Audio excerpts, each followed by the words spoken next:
Eh kasi may pupuntahan pa akong kasal. Ang tagal-tagal nyo. Kanina pa ho ako nandito. Ano bang pinagagagawa nyo sa buhay? Na-late na ako eh. Ako yung ano doon. Nakita ko, fertile ako, muna ako sa asawa ko. May problema ka? Ano bang problema mo? Hindi na ano ko nga. Problema kasi sa'yo, dapat nag-aantay ka. Kaya ka nga grab eh. Ma'am, grabe naman kasi 3 hours na ho. Eh, Okay lang sana kung 5 minutes, 10 minutes. Hindi yung ganito, ma'am. 3 hours mo ako pag-aantayin. Saan kayo, sir? Sa kasal, sana. Sige, walang problema, sir. Kasi- Pero dadaanan din ako, sir, ha? Kaya ano lang tayo. Sige na, sir. Okay lang yan. O, sir, babayaran mo muna ako bago ako mandar. Huwag na, ayoko na dito. Kanina, ganyan din ako eh. Burger sa akin. Labog ka! Anong oras na? Malilate na ako sa kasal na pupuntahan ko. Ang tagal pa. Ang tagal-tagal eh. Excuse me. Excuse me po. Ikaw ba yung grab? Ako po yung grab. Ba't kanya outfit mo? Hindi naman pang grab yan, ah. Ma'am, pupunta ho kasi ako ng kasal. Eh, sumaibit muna ako dito. Ano muna ako ng pasahero. Ba't ang tagal mo? Galing ka bang punerarya? Ano ba yan?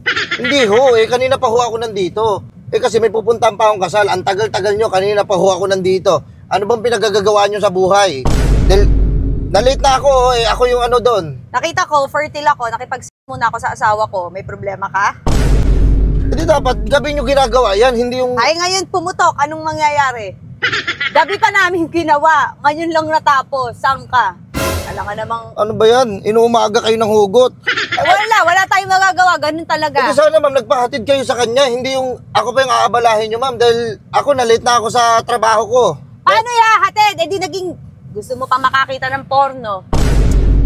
Hindi ho. Dapat to, tinext nyo ako, meron namang conversation dun eh. Ayun, malilate lang po ako ng gantong oras kasi may ginawa pa kami ng asawa ko. Tinext kita, sabi ko, late ako, matatagalan akong labas.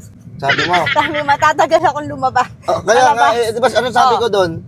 Ma'am, mag-send kayo ng proof. Kaya ka parang nagagalit pa sa asawa ko, parang gusto mo pa ng iskandal eh. Ano bang problema mo? Hindi na ano ko nga. Problema kasi sa'yo, dapat nag-aantay ka. Kaya ka nga grab eh. Ma'am, grabe naman kasi 3 hours na ho. Okay lang sana kung 5 minutes, 10 minutes. Hindi yung ganito, ma'am. 3 hours mo ako pag-aantayin. Pinag-aantay sa akin doon, oh. Abay ako. Bakit ka kasi ngayon nag-abay tapos nag-grab ka pa? Dapat hindi ka na nag-grab. Yan ang problema sa'yo eh. Ma'am, hindi mo ako naintindihan. Marami akong anak eh. Ilan ang anak mo? 12 anak ko. Ilan ang nanay niyan? 12 rin. 12 panganay mo? Oh, hindi, wala, ganun din kasi. Wala akong magawa. Malibog din kasi ako eh. Mabilis ka pala. Baka pwede tayo. Ayoko. Gusto ko na magkaanak eh. Baka, Ma'am, wag nyong iibahin yung usapan. Oh. Kung gusto nyo, ma'am, magbayad kayo sa akin ngayon para makaalis na tayo. Bakit ako magbabayad sa'yo? Di pa nga tayo umaalis. Eh, ma'am, kanina pa Walang ganon. Oy, walang ganon. Sa kahit anong, hindi pa pwede. Hindi ako, magsesend ako sa'yo ng OTP. Ano ka, Gcash? Hindi pa pwede yun. Kailangan muna tayong umandar. Paandarin mo to, tsaka ka, huwag kang magpaandar dito. Ma'am, paano ngayon nasayang ko ng oras? Anong gagawin natin doon? Sana nanood ka ng Viva Max. Hindi nga ako nanonood ng ganun, ma'am. Talaga, ang bait mo naman. Hindi ko nakasalanan yan. Una sa lahat, tawagan mo ngayon yung kasal, sabihin mo, antayin ka. Ano ba naman yung antayin ka? Ano ba naman yung mag-antay muna sila? Habaan nila, magpaparit-parito yung babae doon sa wedding, sa aisle, sa church aisle. Ano? Napakadali ng problema mo. Kung hindi niyo babayaran, ma'am, umalis na lang kayo. Hindi ko kayo kailangan sa buhay ko. Ikaw ang umalis dito. Hindi, alis ako. Ipuntahan mo yung pupuntahan mo. Kung mapupuntahan mo! Tarantado rin ito eh. Paano ako magdadrive ngayon dito? Ano? Ano ako magdadrive ngayon? O gusto mo ganito? Malis ka na, tapos mag-book ka na lang ng Grab. Ako? Oo, alis ka na lang, punta ka na doon. Para makapunta na ako sa kasal, no? Oo. Oo, tama. Thank you, ma'am. Ako ngayon yung Grab na ibubuk mo.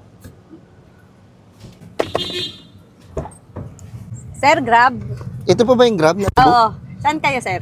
Sa kasal, sana? Sige, walang problema, sir. Pero dadaanan din ako, sir, ha? Kaya ano lang tayo. Sige na, sir. Okay lang yan. O, sir, babayaran mo muna ako bago ako mandar. Ayoko na dito. Kanina, ganyan din ako eh. Thank you, ma'am. Thank you.